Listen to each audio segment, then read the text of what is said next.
Hello viewers and welcome to episode 45 of Formula One Talk, in which we will be going over the talking points of the Indian Grand Prix that took place yesterday, and of course I'll be going over the updated championship standings as well. Everyone managed to get around the first corner, but the Mercedes of Michael Schumacher and the Toro Rosso of Jean-Eric Vergne made contact between corners 2 and 3. The Mercedes was left with a right rear puncture and Jean-Eric Vergne needing a new front wing, both pitted immediately, compromising their races. Meanwhile, at the front, the Red Bulls were again shooting off into the distance, leaving Fernando Alonso and the two McLarens to give us the action in the race. And what action they gave us to begin with, we're still talking the first few corners, and Alonso used a double slipstream to pass both opposing cars, but Lewis Hamilton managed to take back the position and continue on. Unlike the other tracks, there was a double DRS zone here at the Bud International Circuit, one on the start-finish line and the other on the longest straight on the track, which is just after turn 3. This enabled some decent passing moves to take place, but not at the front where the passing quite frankly needs to be, as the two Red Bulls seem to be yet again untouchable. Perhaps Sergio Perez is beginning to feel the pressure of becoming a McLaren driver, as he has yet again made a passing attempt where the move wasn't really on. Trying to get by the Toro Rosso of Daniel Ricciardo, the Sauber suffered a right rear puncture and Sergio was forced to retire as he was trying to get back to the pits a little too quickly, damaging the underside of the car, making it undrivable. The other Sauber wasn't really having much success either, as Kamui Kobayashi battled Pastor Maldonado of Williams on track. The Williams had made the passing move stick and had taken his line for the next corner, but they made contact, giving Maldonado a puncture, making him spin out of the race. This time, however, it was Kobayashi's fault and not Maldonado's fault, as I first surmised. The tyre degradation at this particular Grand Prix was among the lowest of the year, as many teams had gone for a one-stop strategy. Lewis Hamilton came into the pits for his one and only stop and changed onto the harder compound prime tyre, also changing his steering wheel in the process. Flawless work by McLaren, changing all 5 wheels in 3.3 seconds. Amazing pit stop. Both Hispania racing cars were suffering with brake problems. This was obvious to see, as on lap 45 Pedro Della Rosa retired with brake failure with a spin. Yet again, Red Bull's reliability came into question, as Mark Webber, who was in second at the time, suddenly had no KERS due to an overheating issue. This enabled Fernando Alonso and the Ferrari to close up and eventually pass the Australian for a vital second place in the race, and what could prove to be an even more important 3 points in the race for the championship. The Lotus of Kimi Raikkonen and the Ferrari of Felipe Massa were fighting for position throughout the whole race, the Lotus suffering from a lack of straight-line speed thanks to its new aerodynamic helping exhaust system. Thanks to the KERS discrepancy on Webber's Red Bull, Hamilton was able to catch up to the number 2 car and pile on the pressure, but it was to no avail. Once again, Sebastian Vettel drove a sublime race to finish his 4th straight race on the top step of the podium, something that the young German has never done, breaking another personal record in the process. On to the race results. First, as obvious from my commentary, Sebastian Vettel in the Red Bull, yet another amazing performance. Just quite frankly, he's in form just at the right time and doesn't look like anyone's going to be able to stop him, but more on that later. Fernando Alonso second in the Ferrari, outdriving the machinery yet again, the world's best driver, just taking the car by the scruff of the neck and pulling out a quite brilliant race. Best he could hope for was second. Mark Webber third, the KERS issue on the car sort of disabled his race. He might have challenged Vettel, but team orders would have put pay to that if Webber was quick enough.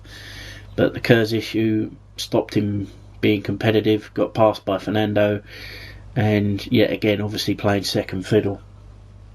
Lewis Hamilton 4th in the McLaren, did as well as he possibly could, really. Reason they changed the steering wheel was a lack of radio contact with the team, so that's why the steering wheel was changed.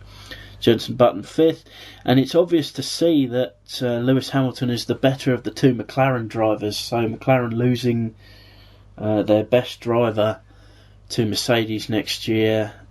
Will McLaren start to have their dip in form like they did in the mid-90s? Well, I'll just have to wait and see. Felipe Massa in 6th, didn't quite shine as he did in the past few races, had had very little fuel at the end of the race. He actually stopped out on track so that the FIA had some fuel to measure his car with.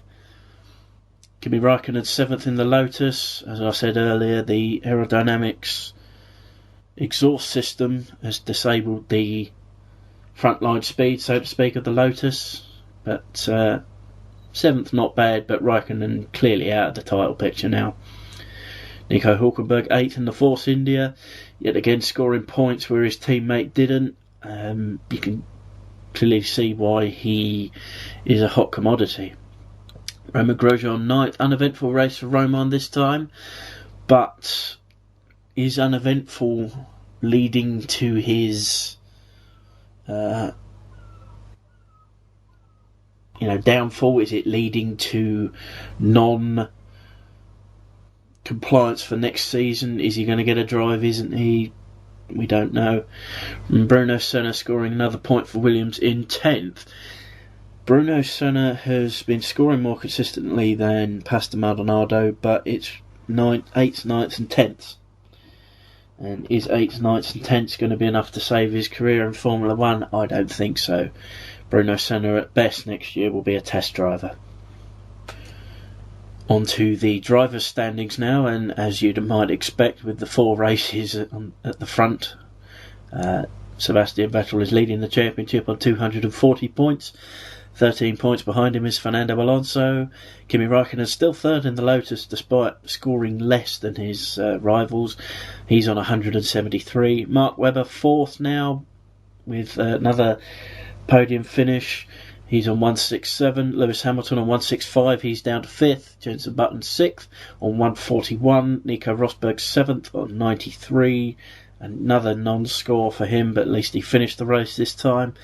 Romain Grosjean up to 90 points, Felipe Massa on 89, and Sergio Perez with his 3rd DNF in a row with 66. On to the constructor standings now. Red Bull now on 407, Ferrari on 316, McLaren on 306, Lotus on 263, Mercedes with no points scored for the last 3 Grand Prix are on 136. Sauber with no points scored in the last 2 Grand Prix, they're on 116. Force India, another 4 points added this week, they're on 93.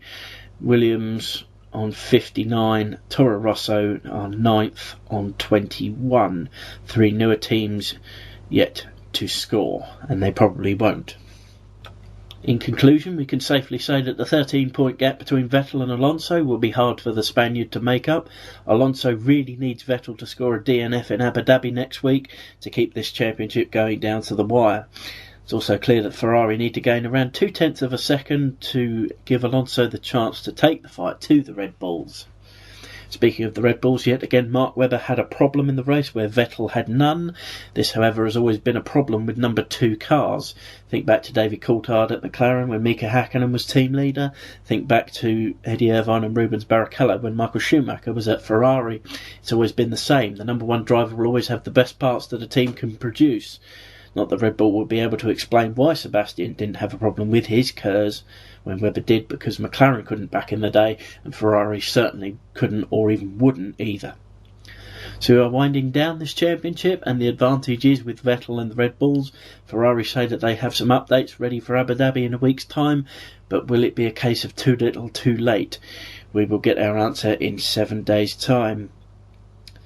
So that's about it for this edition of Formula 1 Talk, the first of 3 in the next several days.